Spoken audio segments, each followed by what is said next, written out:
Hey, let's talk about the techniques used by Chon. If you've Googled Chon and you've listened to their music, you know that they are really good at the guitar. But let's say you were like me and you suck at the guitar, but you still like them and you want to like sound a little bit more like them or just know what they're doing that's interesting. I'm going to give you 3 little clues to their music. And the first thing I want to talk about is their harmonic content and what I think they do that makes them sound like them. And that is use extended chords. And when I say extended chords, most chords consist of 3 notes: a root, the 3rd, and the 5th.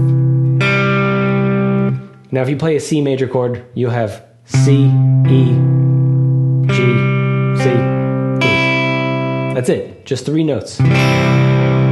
But you can add a 4th note, you can add B, and you get a C major 7 chord. You're adding the 7th degree of the major scale. Already it sounds more interesting. You could take an A minor chord, and you can get the A out of there, the 2nd A, and make it a G, so you have A, E, G, C, and another E, and get this A minor 7 chord. And you can kind of keep going. You can add the 9th, the 11th, the 13th, and that's what Chon does. As evidenced by Sleepy T, Sleepy Time T, that chord progression starts with this D major 9. And then it goes to this F sharp minor 9, to another D major 7, to a C7, to this like D major 6, which is this D, A, and B, to another F sharp minor 9, to this B, I'm going to call it a B minor 11 because it's like a B minor 7 chord, but with the E.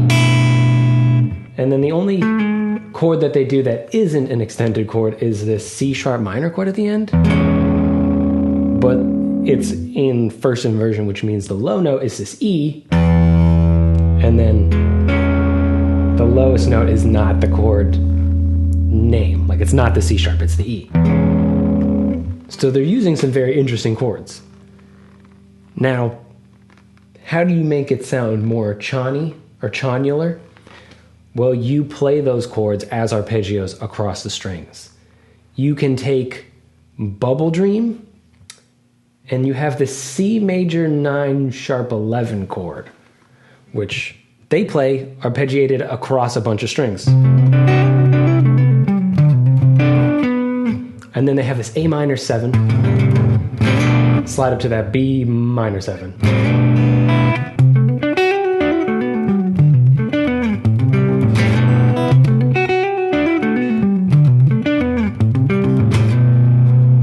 The next portion of that song, I don't really know, but I think it's just more A minor 7, B minor 7, and C major 7 arpeggios, just done 1 note at a time across the strings.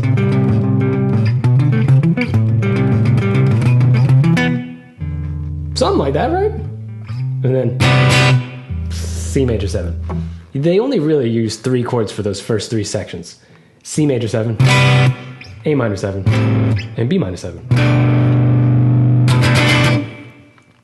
Now, all of that is pretty good. It's a lot of 4/4 stuff. But we've gotten the harmonic content, the sort of melodic content, but we haven't gotten the rhythmic content. And that's because the rhythms are all over the place. They use quarter notes, 8th note, 16th note, triplets, 16th notes.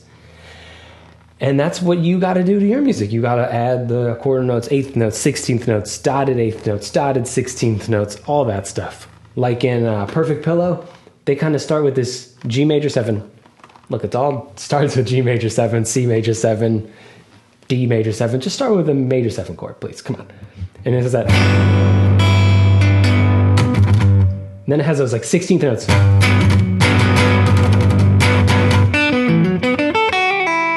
That little triplet at the end.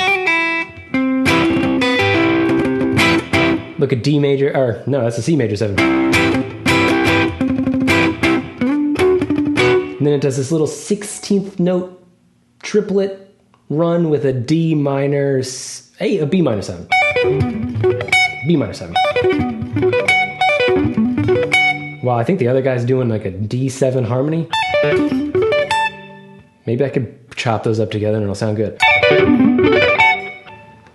Maybe I can use that.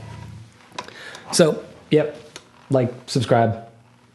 Harmony, melody, rhythm. Those are the building blocks of music. And I hope I didn't suck too bad.